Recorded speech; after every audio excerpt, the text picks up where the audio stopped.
Welcome back to Main Street Living. Cheryl, one thing I know I try to do is try to at least stay in shape during these times. It could be a little difficult. I haven't even gone back to a gym, but being in shape is a little bit, like it's only a part of your health, right?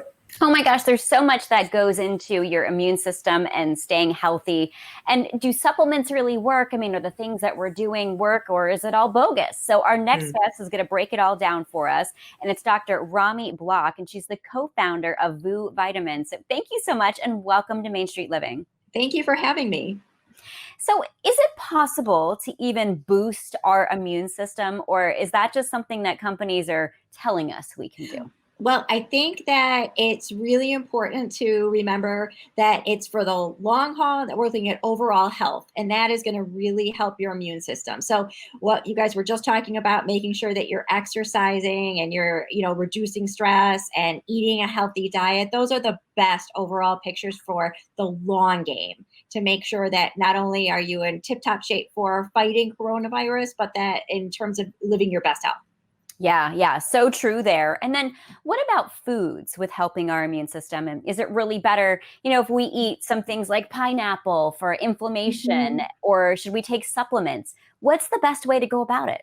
Those are great questions. I think part of the issue is that we're all a little different. We're not all the same, so we don't have the same needs. Some of us have different medical conditions or on other medications or have different diets or vices. So it's really important to look at it from the point of view of an individual. And then next, some foods are terrific to get your vitamins from, like, eating the rainbow, making sure you get those fruits and vegetables. You're going to get lots of vitamin C, which is so important for immune health, and things like oranges and your pineapple. But then there's other vitamins that you really can't get from your diet. And those are things like vitamin D that play a really important role in immune health. And those require supplements because they're made by the sun. And we just don't get outside as much. And when we do, we're wearing sunscreen. So that's an example of one that you would need to take individually. Interesting. So you mentioned vitamin D, and then what about something like zinc? I've heard that can help as well. So zinc, I think, is one of those vitamins that's a little bit more helpful at an occasional basis. So when you're trying to fight an infection, but zinc is not something that you need daily, long term. So it's something that can shorten the duration of an illness or when you feel a cold coming on, but it's not something that you'd want to make sure that you're supplementing every day.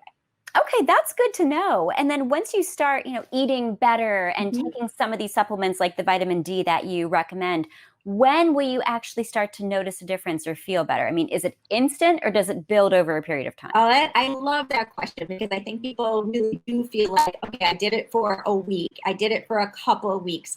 I should be feeling better. There really is no benefit. And I think it's really important to know that some things are going to take months to feel better on. Like if you're vitamin deficient, getting that vitamin D level up so that your mood and your energy level is better. And then some things you're not going to notice the difference. Like you're not going to know if your immune health was improved. You're just going to know if you got severely sick. But if it's working the way that it should or shorten the duration of an illness, you may not be as aware. So I think there's a really important distinctions, and that, patience and flexibility is kind of the key throughout this whole period.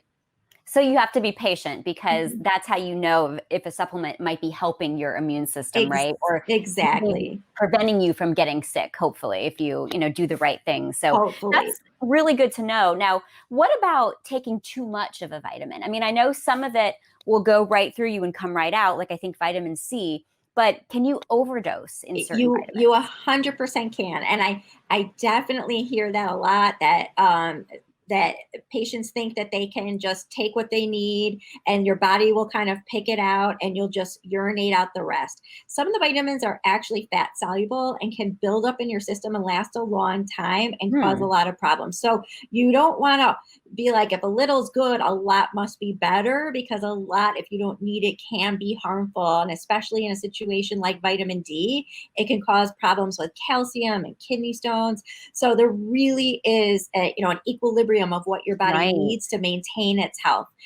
That's one of the reasons why we actually started Vous Vitamin, so that we can help empower patients and to get the correct vitamins they need. And it's really simple to be able to go online at vousvitamin.com, check out out what you think you need, read blogs, get education, and then you can take a personalized survey that matches you to the best fitting vitamin for your needs. Oh, that's so fun. And I know, like you said, a healthy lifestyle comes to it as well. So a lot of sleep, making sure you exercise, keeping your stress level down, so much that goes into it. I'll have to check out those vitamins, Vous vitamin. Thank you so much for joining Thank us you. Thank today. you for having me.